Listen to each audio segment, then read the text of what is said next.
In order to effectively prevent and treat diseases, it is necessary to understand the factors that contribute to their development. Today, I will explain the main cause of chronic diseases and what can be done about it, which is to adopt an anti-inflammatory diet. It is important to note that many metabolic diseases are the result of a low-grade chronic inflammatory process. It is also important to understand that diseases associated with inflammation are not limited to those with the word inflammation in their name, such as rheumatoid arthritis, atopic dermatitis, or Crohn's disease. They also include conditions like coronary heart disease, stroke, diabetes, chronic kidney disease, non-alcoholic fatty liver disease, and autoimmune diseases such as Hashimoto's disease, as well as neurodegenerative disorders like Alzheimer's disease. Interestingly, scientists suggest that inflammation plays a significant role in the development of cancer. Inflammation creates an environment that is favorable for the growth of cancer cells and is involved in every stage of the cancer process, including initiation, promotion, invasion, and metastasis. Essentially, inflammation is the underlying cause of these diseases. What's also interesting, pro-inflammatory diseases are responsible for 60% of global deaths, meaning that 3 out of 5 deaths are caused by such conditions. This means that over 30 million people worldwide die each year due to chronic inflammation or inflammatory diseases in general. Before discussing how to treat low-grade chronic inflammation in detail, I will briefly explain the difference between acute inflammation and chronic inflammation. These two situations are distinct and often confused. In general, inflammation, whether acute or chronic, is the body's protective response to various threats. When the immune system recognizes danger, it activates and releases different cells like leukocytes, phagocytes, and macrophages, as well as substances produced by them to neutralize the threat, such as destroying bacteria. Acute inflammation is a short-lived and immediate defensive reaction with high intensity. Its purpose is to protect the body from further harm and repair damaged tissues and organs. Symptoms commonly associated with acute inflammation include redness, rash, swelling, pain, fever, and fatigue. The most common causes of acute inflammation are mechanical injuries like fractures, bruises, cuts, burns, bacterial, viral, and fungal infections, and in some cases allergic reactions. As I mentioned before, acute inflammation is temporary and the accompanying symptoms usually go away after a few days or weeks. For example, a viral sore throat typically lasts 3 to 7 days, while bacterial pneumonia can last several weeks. In the case of mechanical damage such as injuries, the length of the inflammatory state depends on the severity and intensity of the injury. In general, acute inflammation is beneficial and necessary for the body to heal. However, chronic inflammation is different. In this case, the immune system overreacts to a threat, causing permanent damage to cells, tissues, and organs.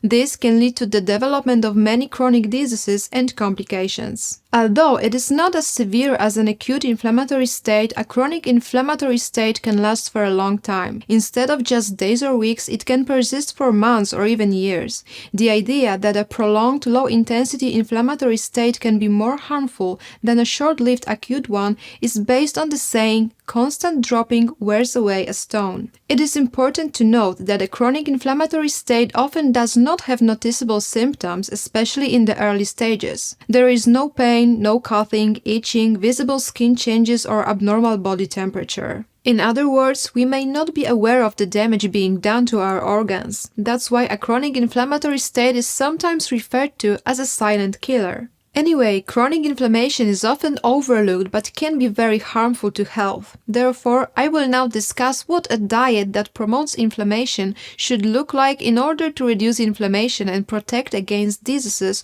or help lessen their severity. Here are the most important rules of an anti-inflammatory diet. In order to avoid or decrease chronic inflammation, it is necessary to limit the consumption of food components that contribute to it.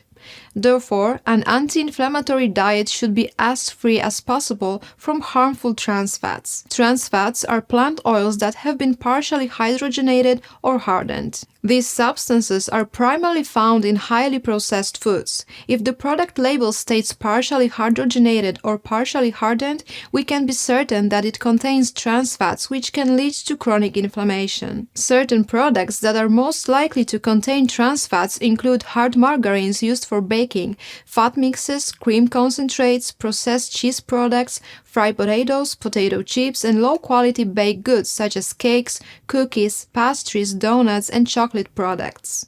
In 2004, a team of researchers published their findings, which confirmed that trans fatty acids increase the inflammation in healthy individuals. Experts believe that this inflammation caused by consuming trans fats increases the risk of certain cancers, negatively affects gut health, impairs memory, and contributes to the development of atherosclerotic plaque. When it comes to reducing certain products, it is also worth considering foods that are high in simple sugars. According to a recent scientific study from 2022, the introduction states that sugar in the diet may be a key factor in causing and worsening inflammation. Given this information, I would urge you to consume products with high amounts of sugar less frequently. I am not only referring to table sugar used for sweetening tea, for example, but primarily to sugary drinks, confectionery products, certain chocolate bars and mueslis, candy, jellies, milk chocolate, chocolate-like products, ready-to-drink cocoa, flavored yogurts, ice cream, and low-quality ketchups and sauces. It is important to note that natural fruit juices also contain a significant amount of sugar, so I encourage you to consume them in moderation.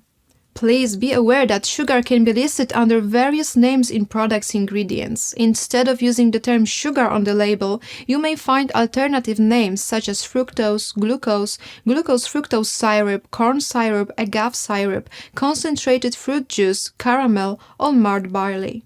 When it comes to fructose, there is no need to limit the consumption of fruits. Despite containing some amount of this sugar, fruits also contain other components that have a strong anti-inflammatory effect. As a result, fruits actually reduce inflammation instead of worsening it. I will provide more information on this shortly. Refined grain products can also cause inflammation.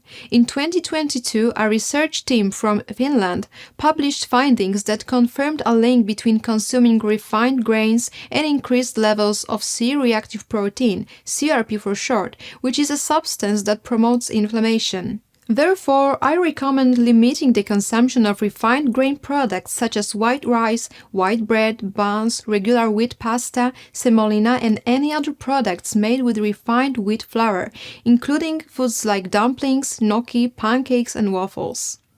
To combat chronic inflammation, it is advisable to consume less processed meat.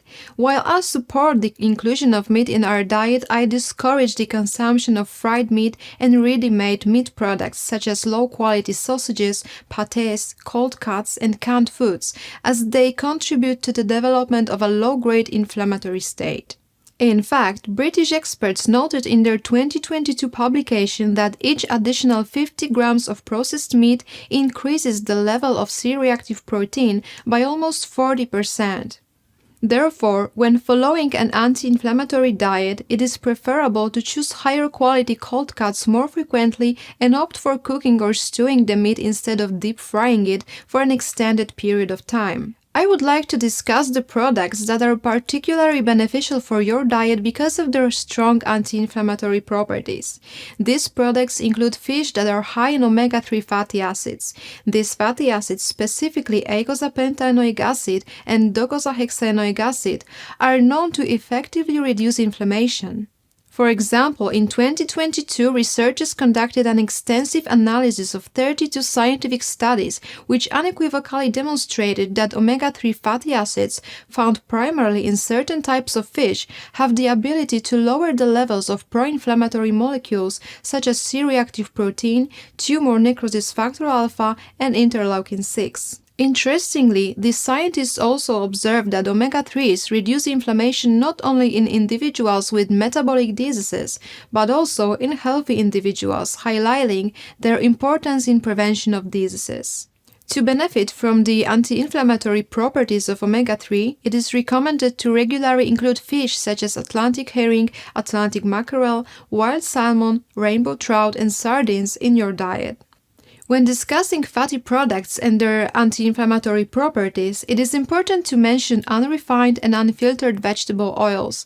There are several oils that can effectively help reduce inflammation, such as black cumin seed oil, evening primrose oil, borage oil, avocado, walnut, linseed, and high-quality extra virgin olive oil. For instance, in animal experiments, walnut oil has been observed to relieve inflammation in individuals with Crohn's disease, while avocado oil reduces inflammation caused by high sugar consumption. Similarly, studies conducted with people have shown that black seed oil reduces inflammation and improves the condition of individuals with rheumatoid arthritis. Evening primrose oil, on the other hand, lowers the levels of pro-inflammatory particles in individuals with eczema. Considering these facts, I encourage you to choose one or more of these oils and incorporate them into your daily routine, consuming around 1 or 2 tablespoons per day. It is important to note that these oils should always be used cold, as heat processing, including frying, can destroy their beneficial properties. Herbs and spices are known for their strong anti-inflammatory properties. Some of the most helpful spices in reducing inflammation are rosemary, cardamom, turmeric, cinnamon, ginger, and fenugreek. These spices have been extensively studied for their ability to alleviate inflammation. For instance, cardamom has been found to reduce inflammation in people with fatty liver, women in pre-diabetic state, and women with polycystic ovary syndrome. Similarly, cinnamon has been observed to lower levels of inflammatory substances and reduce disease activity in people with rheumatoid arthritis. In addition to spices, there are also anti-inflammatory herbs such as hawthorn, hibiscus, purple coneflower, echinacea, devil's claw, stinging nettle, and calendula that can help fight chronic inflammation. As I mentioned before, fruits also have anti-inflammatory properties. This is because they contain antioxidants like polyphenols and carotenoids. According to scientific research, fruits like cherries, strawberries, raspberries, avocados, and blueberries have the strongest anti-inflammatory effects. It may be surprising to some, but apples have also been found to reduce inflammation in a scientific study. When discussing fruit, it is impossible to not mention vegetables, which also help reduce inflammation. Special attention should be given to garlic, broccoli, kale, and tomatoes. A few minutes ago, I mentioned that eating a lot of refined grain products can cause inflammation. However, this doesn't mean that we have to completely give up grains when following an anti-inflammatory diet. According to a comprehensive study from 2018, including whole grain products in our meals can actually help reduce the levels of pro-inflammatory substances like C-reactive protein, interleukin-1 beta, and tumor necrosis factor alpha. The authors of the study clearly stated in their summary that consuming whole grain products can be beneficial in terms of reducing systemic inflammation. Based on this information, our anti-inflammatory diet can definitely include foods like oatmeal, barley or rye flakes, oat bran, buckwheat groats, barley groats, wholemeal rye bread, pumpernickel, or graham bread. It would be a mistake to not include different types of nuts and seeds in today's list. Scientific literature also suggests that these items help our bodies fight chronic inflammation. For instance, a study conducted in 2019 found that flaxseed reduced inflammation in patients with coronary heart disease. In another experiment, experts demonstrated that almonds decreased the level of pro-inflammatory particles in individuals with diabetes. Other products in this category that have been proven to have anti-inflammatory effects include walnuts, sesame seeds, and grape seeds.